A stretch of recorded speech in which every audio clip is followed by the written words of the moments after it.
भगवते वासुदेवाय।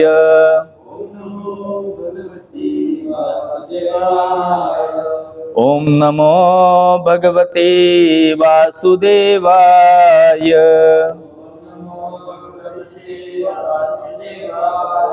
नारायणं नमस्कृत्यं नरं चैव नरोत्तमं देवीं सरस्वतीं व्यासं ततो जयमुदीरयेत्। नष्टप्रायेषु भद्रेषु नित्यं भागवत सेवया। भगवती उत्तम श्लोके भक्तिर्भवति नैष्टकी। कृष्णाय वासुदेवाय देवकी नंदनाय च नंदगोपः कुमाराय गोविंदाय नमो नमः। ग्रंथराज श्रीमद् भागवतम स्कंद दूसरा अध्याय क्रमांक 3 श्लोक संख्या 13। शौनक उवाच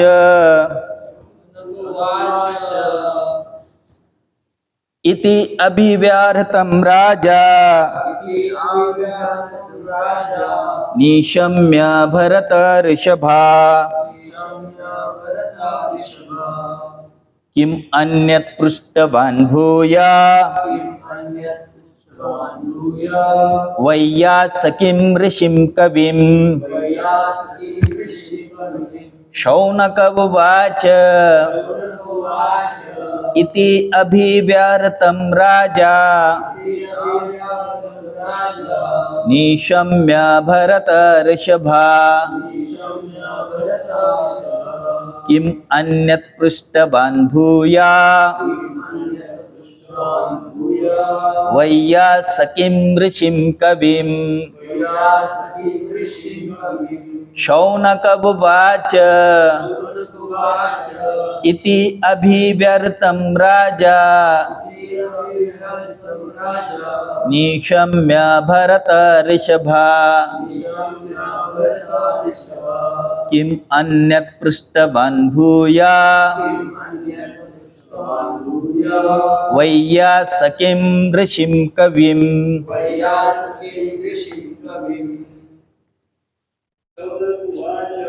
शौनक उवाच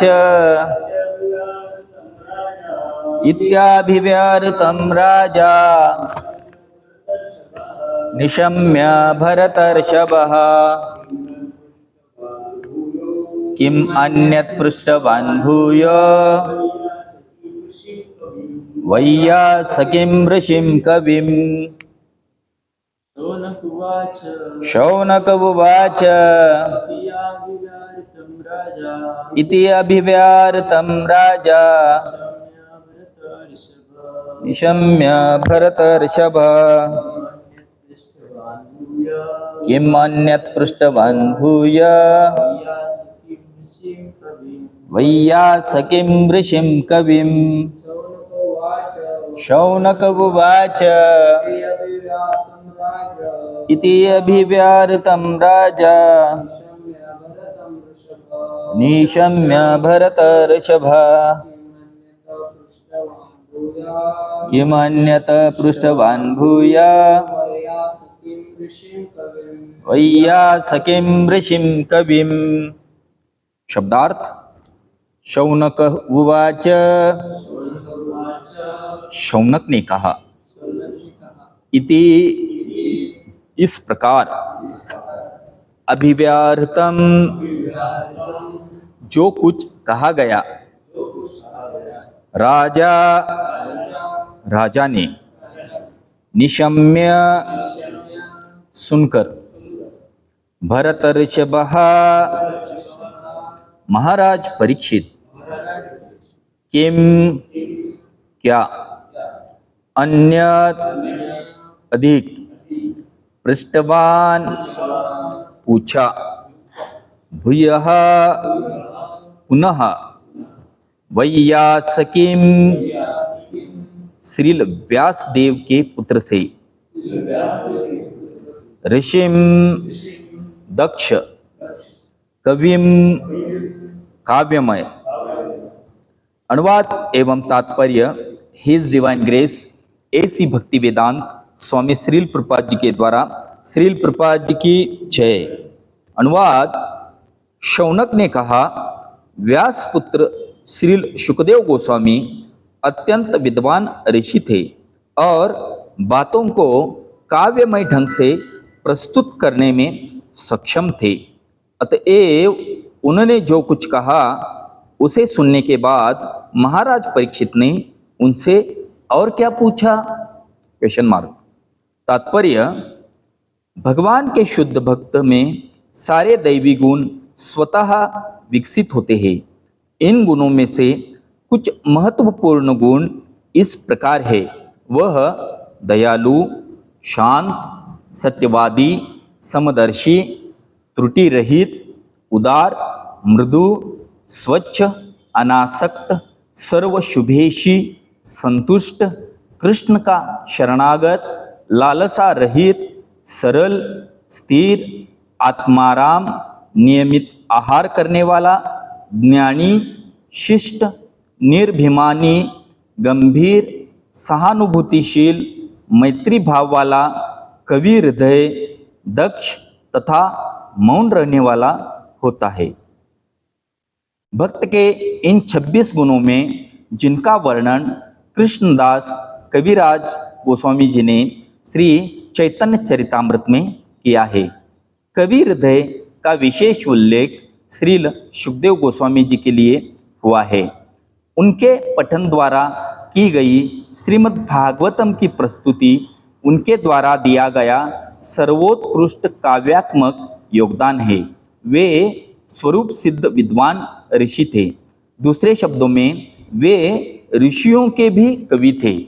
ओम अज्ञानतिमिरान्धस्य ज्ञानाञ्जन शलाकया चक्षुरुन्मीलितं येन तस्मै श्रीगुरवे नमः। श्रीचैतन्यमनोभीष्टं स्थापितं येन भूतले स्वयं रूपा कदा मह्यं ददाति स्वपदान्तिकं। वन्देऽहं श्रीगुरो श्रीयुतपदकमलं श्रीगुरुन् वैष्णवांश्च श्रीरूपं साग्रजातं सहगण रघुनाथान्वितं तं सजीवं साद्वैतं सावधूतं परिजनसहितं कृष्णचैतन्यदेवं श्रीराधा कृष्णपादान् सहगण ललिता श्रीविशाखान्वितांच। हे कृष्ण करुणा सिंधो दीनबंधो जगत्पते गोपेश गोपिकाकांत राधाकांत नमस्तुते। तप्त कांचन गौरांगी राधे वृंदावनेश्वरी वृषभानुसुते देवी प्रणमामि हरिप्रिये। वाञ्छाकल्पतरुभ्यश्च कृपा सिन्धुभ्य एव च पतितानां पावनेभ्यो वैष्णवेभ्यो नमो नमः। नमो महावदान्याय कृष्णप्रेम प्रदायते कृष्णाय कृष्णचैतन्य नाम्ने गौरत्विषे नमः। नमः ओं विष्णुपादाय कृष्णप्रेष्ठाय भूतले श्रीमते भक्तिवेदांत स्वामिन्निति नामिने।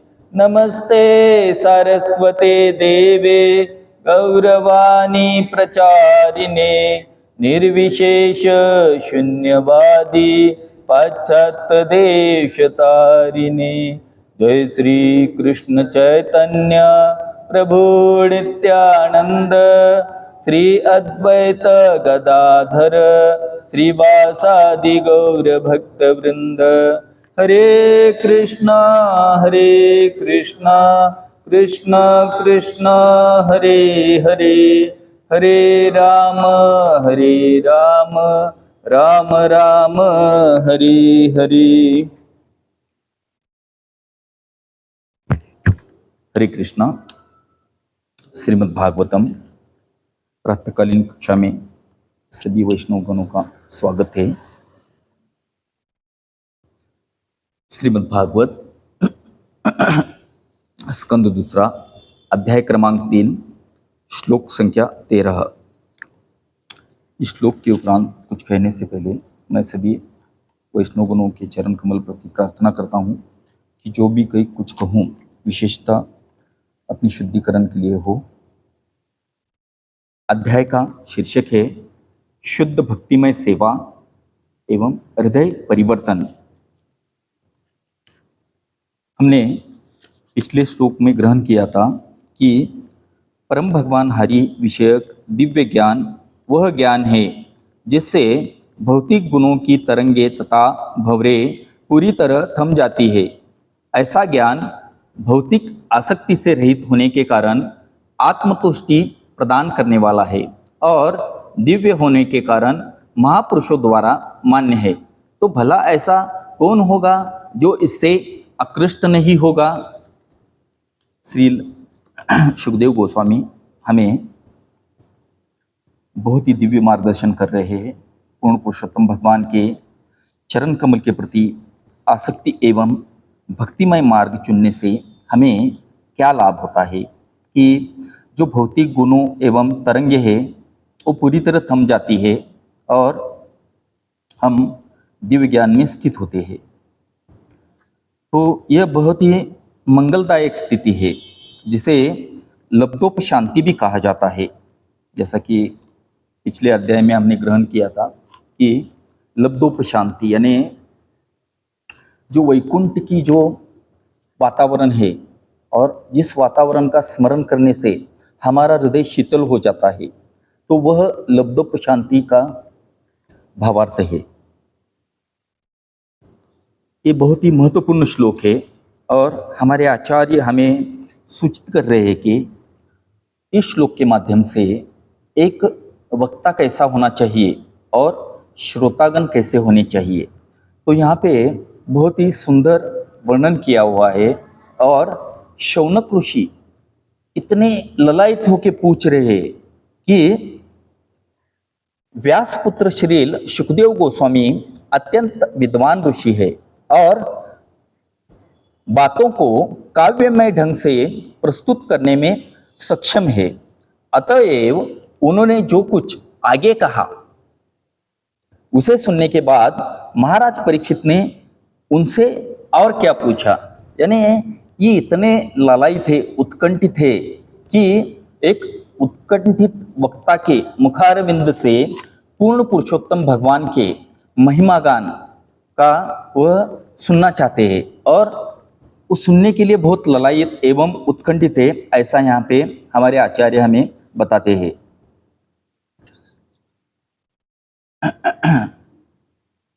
अभी इस श्लोक के संदर्भ में पहले भी हमने ग्रहण किया है श्रीमद् भागवतम अध्याय स्कंद पहला अध्याय पहला और श्लोक संख्या 19 में वयम तूर्ण वितृप्याम उत्तम श्लोक विक्रमे यशृण्वताम रसज्ञानाम स्वादु स्वादु पदे पदे। हम उन भगवान की दिव्य लीलाओं को सुनते थकते नहीं जिनका यशोगान स्तोत्रों तथा स्तुतियों से किया जाता है। उनके साथ दिव्य संबंध के लिए जिन्होंने अभिरुचि विकसित कर ली है वे प्रतिक्षण उनकी लीलाओं के श्रवण का आस्वाद करते हैं। तो जब भी हम कोई पुराना पत्ता या पेज हम लेते हैं और उसको खुद रीडिंग करने जाते हैं एवं भक्तों के मुखारबिंद से श्रवण करते हैं तो हमें ये हर टाइम नया नया ऐसा प्रतीत होता है। यह भागवतम की विशेषता है क्योंकि जैसे इसे पहले भी कहा जा चुका है कि ये पका हुआ फल है और उसको शुक यानी तोते ने उसको क्या किया है, चखा है, तो उसके कारण वो और भी उसमें मिठास उत्पन्न हुई है। और उस मिठास को हमारे आचार्यों ने एकदम कंडेंस्ड फॉर्म में उसका जो सार है वो उद्धृत किया है और वह सार हमें अपने दिव्य तात्पर्यों के माध्यम से हमें ग्रहण किया है, हमें सुनने के लिए उन्होंने ग्रंथ का निर्माण किया है। तो यहाँ पे इति इति यानी इस प्रकार श्रील सुखदेव गोस्वामी द्वारा, अभी किस प्रकार, जैसे कि हमने पहले श्लोकों को ग्रहण किया है, पहले अध्याय में जो भी मार्गदर्शन किया है धारणा के माध्यम से या पूर्ण पुरुषोत्तम भगवान को हृदय में कैसे धारण करे इसके माध्यम से, तो इसमें हमने संक्षिप्त रूप में ग्रहण किया था कि पूर्ण पुरुषोत्तम भगवान का विराट रूप क्या है और वह किनके लिए लागू होता है। दूसरा, अंतर्हृदय में पूर्ण पुरुषोत्तम भगवान श्री कृष्ण की धारणा का विषय, ये भी हमने ग्रहण किया था। एवं तीसरा, यहाँ पे हमने आखिर में सब निर्विशेषवादी एवं मायावादी को उपदेश करने के बाद विराट रूप पे कैसे ध्यान लगाया जाए, उसके बाद जो भक्तिमय वांग्मय है, भक्ति कैसे की जाती है, इसका सुंदर उदाहरण इस श्लोक के माध्यम से दिया गया है। तस्मात् भारत सर्वात्मा भगवान ईश्वरा हरि श्रोतव्य कीर्तितव्य च स्मर्तव्य इच्छिता अभयम।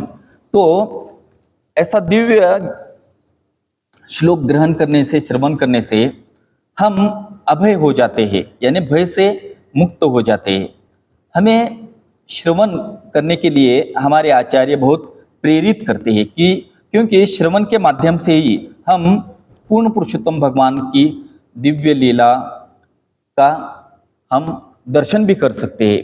लेकिन इसके लिए हमें उत्कंठित होकर श्रवण करना बहुत जरूरी है, जैसे कि महाराज परीक्षित ने किया है। उनको प्यास भी नहीं लगी थी, वो अपनी जगह से हिले भी नहीं थे। तो सुखदेव गोस्वामी जी ने कहा, महाराज आप थोड़ा जल तो ग्रहण कीजिए। तो उन्होंने उत्तर दिया कि ये जल के कारण ही ये पूरा घटित हुआ है। यानी इतने लालायित हुए थे, उन्होंने अपना जो पूरा वैभव था उसको त्याग दिया था, अपनी पत्नी, बच्चे, राज्य, प्रजा सबको त्याग दिया था और वह सिर्फ इन 7 दिनों में अत्यंत उत्कंठित होकर पूर्ण पुरुषोत्तम भगवान का जो महिमा गान है उसको श्रवण करना चाहते हैं। और शौनक आदि ऋषि इतने ललायित थे कि महाराज परीक्षित आगे क्या क्वेश्चन कर रहे, आगे क्या पूछ रहे कि हमें और उसका रस का आस्वादन हम ले सके, इसके माध्यम से अत्यंत उत्कंठित होके ये उन्हें कह रहे हैं। अभी ये संवाद जो है ये शौनक ऋषि कह रहे हैं, इसको कह रहे हैं, सूत गोस्वामी जी को कर रहे हैं। क्योंकि देखिए इन हम पहले श्री सुखदेव गोस्वामी से श्रवण करते आ रहे हैं, ऑन ऑफ सडन हमें यहाँ पे श्री शौनक ऋषि वॉच करके आता है। तो हमें हर समय जागृत रहना चाहिए श्रीमद् भागवतम श्रवण करते समय, क्योंकि वही उत्कंठा का परिमाण है। आगे हमने ग्रहण किया था कि सद्य मुक्ति क्या है एवं क्रम मुक्ति क्या है। तो यह सब भंडार इति शब्द में आता है, इति शब्द में समाविष्ट है। किम अन्यत पृष्ठवान हुआ, पुनः क्या अधिक पूछा महाराज परीक्षित ने श्रील सुखदेव गोस्वामी से, और अन्य क्या कहा। तो ये इतने मीन्स ये ऋषि जो 80,000 88,000 से भी ज्यादा ऋषि है, वो थके नहीं है, बिल्कुल थके नहीं है। और श्रोता को भी ये दिव्य ग्रंथ श्रवण करते समय बिल्कुल थकना नहीं चाहिए, एकदम उत्कंठित होके, ललायित होके उसको सुनना चाहिए। तो हमारे आचार्य हमें सूचना देते हैं कि ऐसा करने से जो वक्ता है वो बहुत उत्कंठता से आपको प्रस्तुत कर सकता है एवं एज इट इज जो ज्ञान प्राप्त हुआ है गुरु परंपरा से वो हमें कह सकता है। तो एक मैं प्रवचन सुन रहा था, इसमें हमारे इस्कॉन के एक गुरु थे, वह प्रवचन कर रहे थे और आगे एक वृद्ध व्यक्ति थे, वो शिवजी के भक्त थे। तो प्रवचन करते करते वो शिवोहम, तो ऐसा ऐसा वो कहते थे, शिवोहम शिवोहम। तो ये जो चीज़ है ना, जो वक्ता है उनको डिस्टर्बेंस जैसा लगी तो वो चुप हो गए। तो अन्य भक्त जो बैठे थे उन्होंने कहा, क्या हुआ महाराज, आप क्यों नहीं कह रहे? पहले ये शिवजी को चुप कीजिए, बाद में मैं बोलना शुरू कर देता हूँ, ऐसा करके बोलते हैं। तो इसमें हमें क्या दिखता है कि वक्ता को कोई भी डिस्टर्बेंस नहीं चाहिए, ये बहुत महत्वपूर्ण है। अगर कुछ बात भी कहनी है, कुछ मैनेजमेंट का उपदेश है, तो एक चीट पे लिख के वक्ता को देना चाहिए, आके डायरेक्ट बात नहीं करनी चाहिए, क्योंकि डिस्टर्बेंस होता है। तो ये हमें इस सीख यहाँ से मिलती है। किम अन्यत पृष्ठवान भूयः, यानी पुनः पुनः सुनने के लिए उनके कान ललाई थे, उनका हृदय ललाई थे, उनका मन ललाई थे। तो ये बहुत महत्वपूर्ण शिक्षा है हमारे के लिए। ऋषि एवं भक्त भगवत संदर्भ में सुनकर तृप्त नहीं हुए थे। ये पूरे ऋषि और जो भक्त थे एवं महाराज परीक्षित भी थे, वह तृप्त नहीं हुए थे, क्योंकि वो अधिक अधिक सुनना चाहते थे। मुझे अधिक चाहिए और चाहिए और चाहिए, लेकिन हमारी अभिलाषा क्या होती है? और पैसा चाहिए और पैसा चाहिए, और मैं धनवान कैसे बनूं, इसके पास एक कार है मेरे पास दो कैसे आ जाए, यह अभिलाषा हमारी होती है। तो इसके उल्टा हमें कौन सी अभिलाषा करनी चाहिए? ये अभिलाषा करनी चाहिए कि पूर्ण पुरुषोत्तम भगवान के बारे में जो भी महिमा गान है उसको हम और कैसे सुन सकता हूँ। मैं एक प्रवचन में सुना था कि प्रभु जी ने दिया था कि एक महाराज भगवान से प्रार्थना करते कि मेरे लाखों कान हो जाए। महाराज जी का नाम क्या है? पृथु महाराज। तो लाखों कान, देखिए कैसे उनकी अभिलाषा रहती है कि क्या मांगते हैं भगवान से, ये भी बहुत महत्वपूर्ण है। तो इसमें सुनने वाला भी उत्कंठित होना चाहिए और वक्ता भी उत्कंठित होना चाहिए, ये सीख हमें मिलती है। वैयासकिम, वैयासकिम यानी श्रील व्यासदेव जी के पुत्र। अभी यहाँ पे किम अन्यत पृष्ठवान भूया वैयासकिम ऋषिम कविम, यहाँ पे वैयासकिम ऋषिम कविम ऐसा कहा है। क्या ये एक ही व्यक्ति है या तीन व्यक्ति है? एक ही व्यक्ति है, यस। तो वैयासकिम उनको विशेषण दिया है। इतना सुंदर संस्कृत, इतना सुंदर है कि अगर कोई मूड है तो उसको बोल सकता है तीन आदमी को ये किया है, उद्गार किया है ये, लेकिन ऐसा नहीं है। ये श्रील सुखदेव गोस्वामी के प्रति विशेषण है, वैयासकी ऋषिम कविम। तो हम थोड़ा इस दो शब्द के बारे में हमारे आचार्य क्या कहते हैं इसके बारे में श्रवण करेंगे। श्रील प्रभुपाद जी कहते हैं कि ऋषि में यानी पर ब्रह्म का साक्षात्कार करने वाले यानी दार्शनिक, एवं कवि में यानी शब्द ब्रह्म में निष्णात यानी एक्सपर्ट, यानी वैदिक ज्ञान में पारंगत भी कहा जाता है। तो कवि शब्द हमने पूर्ण पुरुषोत्तम भगवान के लिए भी श्रीमद् भगवद गीता में ग्रहण किया है, कविम पुराणम अनुशासितारम। तो कवि में यानी पूर्ण ज्ञान वाले, पूर्ण ज्ञान वाले।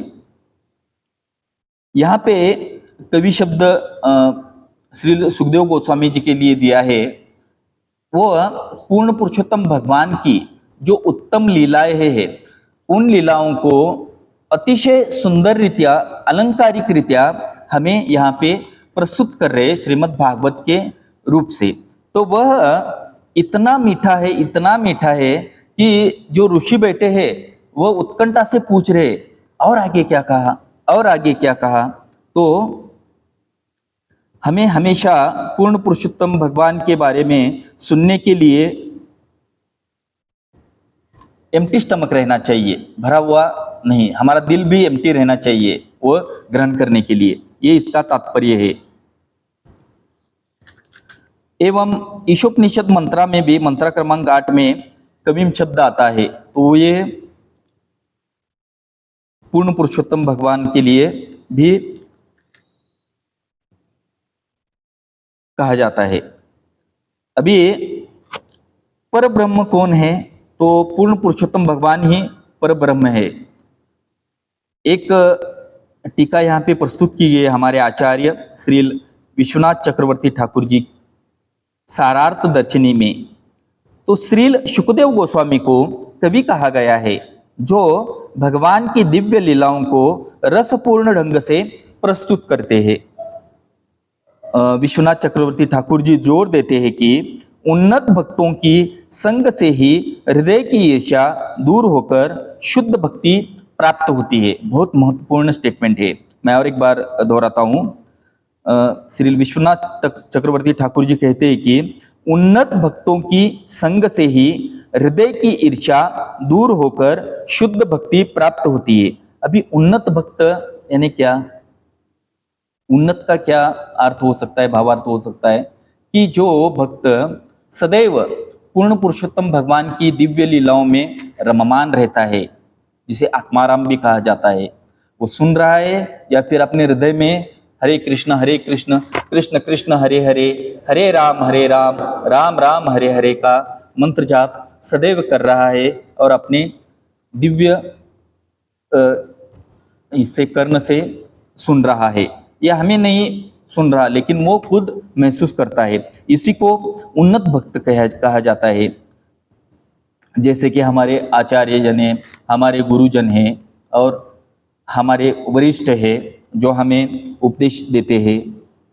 जैसा कि परीक्षित महाराज जी ने श्री सुखदेव गोस्वामी की संगति में अनुभव किया है, यानी ये उन्नत भक्त और शिष्य का अच्छा उदाहरण है। अभी हमारे आचार्य श्री रूप गोस्वामी जी क्या कहते हैं, वो डायरेक्ट तो नहीं कह रहे लेकिन उनके दिव्य ग्रंथ के माध्यम से इस श्लोक के संदर्भ में हमें कहते हैं कि सजातीय आशय स्निग्ध साधु संग। अभी सजातीय आशय इस शब्द को हम थोड़ा जान लेते हैं कि भक्ति रसामृत सिंधु में अपने प्रगति के लिए सजातीय आशय स्निग्ध साधु संग को अनिवार्य बताया है। इसका अर्थ यह है कि अपने जैसी भक्ति भावना रखने वाले सजातीय आशय और हृदय से स्नेही स्निग्ध भक्तों का संग हमें करना चाहिए। एक बहुत ही महत्वपूर्ण उपदेश है हमारे लिए। जैसे कि परीक्षित महाराज और श्री सुखदेव गोस्वामी जी का संग इसका सर्वश्रेष्ठ उदाहरण है, जहां दोनों का एकमात्र लक्ष्य केवल और केवल पूर्ण पुरुषोत्तम भगवान श्री कृष्ण है। अभी हमारे और एक आचार्य श्री बलदेव विद्याभूषण जी क्या हमें उपदेश दे रहे हैं, हम ग्रहण करते हैं। श्री सुखदेव गोस्वामी जी का ऋषि और कवि होना अपनी व्याकरण और काव्य कला की रचनाओं जैसे काव्य कौस्तुभ और साहित्य कौमुदी में उन्होंने स्पष्ट किया है कि वास्तविक कवि वह नहीं है जो केवल लौकिक छंद लिखता है। सच्चा कवि वह है जो क्रांतदर्शी हो, अर्थात जो भूत भविष्य और वर्तमान के पार परम सत्य पूर्ण पुरुषोत्तम भगवान श्री कृष्ण को देख सके और उसे रसपूर्ण वाणी में प्रकट कर सके। कितनी सुंदर व्याख्या है कवि की। श्री सुखदेव गोस्वामी जी ने आत्मज्ञानी एवं ऋषि होने के साथ साथ श्रीमद् भागवत जैसी सर्वोत्कृष्ट काव्य रचना संसार को दी, इसलिए वे ऋषियों में भी श्रेष्ठ महाकवि है। जैसा श्रील प्रभुपाद यहाँ पे हमें कहते हैं कि ऋषियों में भी कवि, वैसे सेम यानी देखिए, यानी जो अपने आचार्यों ने उद्धृत किया है पूर्ण पुरुषोत्तम भगवान के बारे में तात्पर्यों में, वही दिव्य तात्पर्य हमारे आचार्य his divine grace AC Bhaktivedanta Swami Srila Prabhupada हमें बहाल करते हैं। वही दिव्य तात्पर्यों का मार्गदर्शन हमारे गुरु महाराज हमें ये करते हैं, बहाल करते हैं, और हमें भी उसी को ग्रहण करना चाहिए। ये दिव्य शिक्षा हमें इसके माध्यम से प्राप्त होती है। गुरु परंपरा हरि कथा की परम आवश्यकता है, यानी ज्ञान बनाम भक्ति का यहाँ पे विशेष रूप से हमें मार्गदर्शन दिया है। इस श्लोक में शौनक ऋषि परीक्षित महाराज की आगे की जिज्ञासा के बारे में पूछ रहे हैं। श्रील बलदेव विद्याभूषण जी के अनुसार उन्होंने अपने प्रसिद्ध ग्रंथ गोविंद भाष्य वेदांत सूत्र पर टीका में यह स्थापित किया है कि केवल निराकार ब्रह्म का शुष्क ज्ञान जीव को पूर्ण आनंद नहीं दे सकता। जीव का परम पुरुषार्थ पूर्ण पुरुषोत्तम भगवान की दिव्य प्रेममय सेवा भक्ति में ही है। महाराज परीक्षित ज्ञान और मुक्ति के स्तर से बहुत ऊपर उठ चुके थे, इसलिए वे श्रील सुखदेव गोस्वामी से बार बार श्री कृष्ण कथा सुन रहे थे, क्योंकि भक्ति ही आत्मा का एकमात्र नित्य स्वभाव है। तीसरा मुद्दा, प्रामाणिक गुरु शिष्य परंपरा और जिज्ञासा। इस श्लोक में महाराज परीक्षित द्वारा श्रील सुखदेव गोस्वामी से भूयाः यानी पुनः पुनः प्रश्न पूछने की उत्सुकता दिखाई गई है।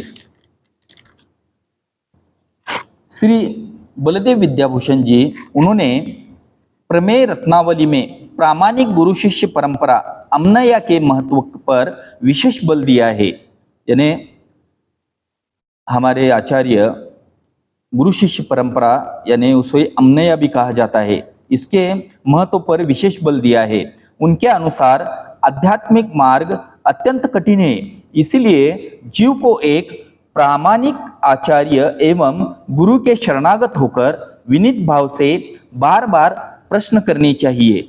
महाराज परीक्षित का यह आचरण दिखाता है कि संसार छोड़ने से पहले वे पूर्णतः भगवान के चरणों में समर्पित थे और प्रामाणिक गुरु के मुख से भगवान के संदेश को बिना किसी मिलावट से सुनना चाहते थे। अभी हमारे आचार्य श्री भक्ति सिद्धांत सरस्वती ठाकुर द्वारा क्या कहते हैं हम ग्रहण करते हैं। वास्तविक कवि और ऋषि कौन है? यहाँ पे हमारे आचार्य भक्ति सिद्धांत सरस्वती ठाकुर जी ने अंध परंपरा का खंडन किया है। वे कहते हैं कि भौतिक जगत में लोग उसे कवि या विद्वान मानते हैं जो सुंदर काल्पनिक कविताएं लिखता है या दिमागी कसरत, इसे मेंटल स्पेक्युलेशन भी कहा जाता है, करता है। परंतु वास्तविक कवि और ऋषि केवल वही है जो अधोक्षज इंद्रियों से परे भगवान का साक्षात्कार कर चुके हैं और जिनके मुख से निकलने वाली वाणी साक्षात वैकुंठ का संदेश है। कितना सुंदर व्याख्या है। श्रील सुखदेव गोस्वामी कोई सांसारी साहित्यकार नहीं थे, बल्कि वे भगवान श्री कृष्ण की अंतरंगा शक्ति के ज्ञाता और शुद्ध रसोपासक कवि थे। दूसरा मुद्दा, केवल श्री कृष्ण की कथा ही एकमात्र दैनिक आवश्यकता है। यहाँ पे एक उदाहरण दिया है।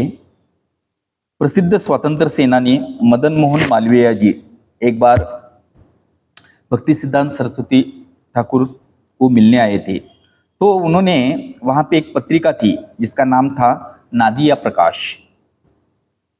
तो वह उस समय का गौड़ीय मठ का दैनिक समाचार पत्र था और वो पत्र में सिर्फ और सिर्फ पूर्ण पुरुषोत्तम भगवान के दिव्य संदेशों का मार्गदर्शन दिया था। तो वो बहुत ही अचंभित हो गए, आश्चर्यचकित हो गए कि अभी के काल में भी ऐसा डेली पत्रक निकल रहा है जिसमें ग्राम वार्ता नहीं है। कोई एक्सीडेंट हुआ, कोई फलाना फलाना लड़की ने किसी को मार दिया, ऐसी भाषाएं नहीं है, लेकिन पूर्ण पुरुषोत्तम भगवान के दिव्य ज्ञान का वहां पे मार्गदर्शन हुआ है। तो वो बहुत आश्चर्यचकित हो गए थे। तो इस माध्यम से हमारे आचार्य हमें सिर्फ पूर्ण पुरुषोत्तम भगवान की कथा का ही एकमात्र दैनिक श्रवण करने की संदेश देते हैं। तीसरा, सजातीय संघ। देखिए, हमारे पहले आचार्य ने जो मुद्दे दिए वही दोहरा रहे, वही हमारे आचार्य दोहरा रहे और वही हमें भी दोहराना चाहिए। ये बहुत ही महत्वपूर्ण शिक्षा हमें इस श्लोक के माध्यम से मिलती है। सजातीय संघ और गुरुमुख पद्म वाक्य। महाराज परीक्षित सब कुछ त्याग कर श्री सुखदेव गोस्वामी के चरणों में बैठे थे। इसलिए बैठे थे कि वह इन 7 दिनों में पूर्ण पुरुषोत्तम भगवान के बारे में जो भी कुछ दिव्य है उसे वो सुनना चाहते थे और अपना हृदय निर्मल करके जो गंतव्य है उसी को प्राप्त करना चाहते हैं। तो ऐसी क्रिया करने से हमें क्या प्राप्त होता है कि अभय पद की प्राप्ति होती है। जैसे कि हमने इस श्लोक में ग्रहण किया था, तस्मात् भारत सर्वात्मा भगवान ईश्वरा हरि श्रोतव्य कीर्तितव्य च स्मर्तव्या इच्छिता अभयम। यानी ये श्रवण से ही शुरू होता है। इसलिए हमें प्रतिदिन मंदिर में आके एवं किसी दिन आना नहीं होता है तो YouTube के माध्यम से पूर्ण पुरुषोत्तम भगवान के बारे में दिव्य रस का हमें श्रवण करना चाहिए। इससे क्या हो जाएगा, इससे हमारी जो भौतिक डिग्निटी है, जो पद है, वह गिर जाएगा, डिग्निटी बोलते हैं उसको, और हमारी इंद्रिया शुद्ध हो जाएगी। तो इस श्लोक के माध्यम से हमने ग्रहण किया। यहाँ पे हम विश्राम करते हैं। अगर किसी का कोई प्रश्न हो तो पूछ सकते हैं। हरे कृष्णा। श्री श्री राधा श्याम सुंदर भगवान की जय। जगत गुरु श्रील प्रभुपाद की जय। परम पूज्य गुरु महाराज की जय। समस्त भक्त वृंद की जय। समस्त गुरु वृंद की जय। हरे कृष्णा।